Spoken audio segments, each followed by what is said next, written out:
Nous ne sommes pas loin de l'aérodrome militaire ukrainien visé par Moscou vendredi matin. Nous venons juste d'y aller et un soldat nous a donné ceci.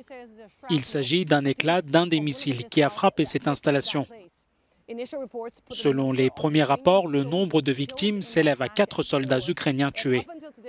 Et jusqu'à présent, nous n'avions pas de bilan officiel. Mais ce samedi, le président ukrainien Volodymyr Zelensky a déclaré que 1300 soldats ukrainiens avaient perdu la vie depuis le début de la guerre. L'atmosphère dans cette partie de l'Ukraine est nettement plus pesante depuis que les forces russes ont commencé à cibler l'ouest du pays.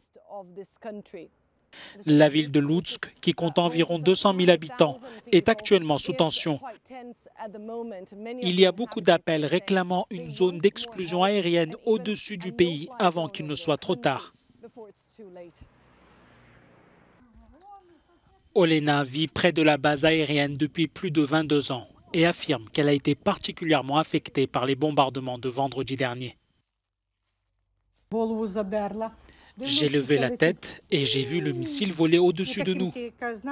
C'était d'abord comme un feu d'artifice, puis il y a eu une forte détonation.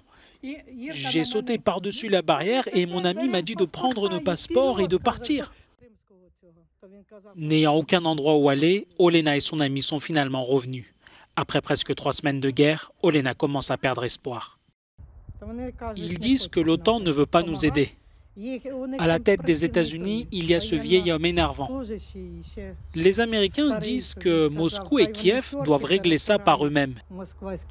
Mais Poutine est devenu fou. Il est assis dans son bunker et se protège contre les bombes.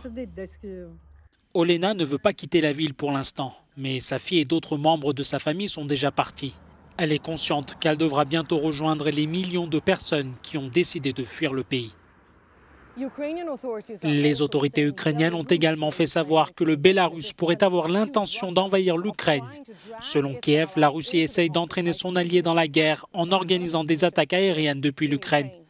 Le président ukrainien Volodymyr Zelensky a également déclaré qu'il s'était entretenu avec le chancelier allemand Olaf Scholz et le président français Emmanuel Macron ce samedi, après qu'ils aient discuté avec Vladimir Poutine au téléphone. Les efforts diplomatiques se poursuivent alors que la guerre se rapproche de plus en plus de l'Europe. Annelies Borges in Lutsk for Euronews.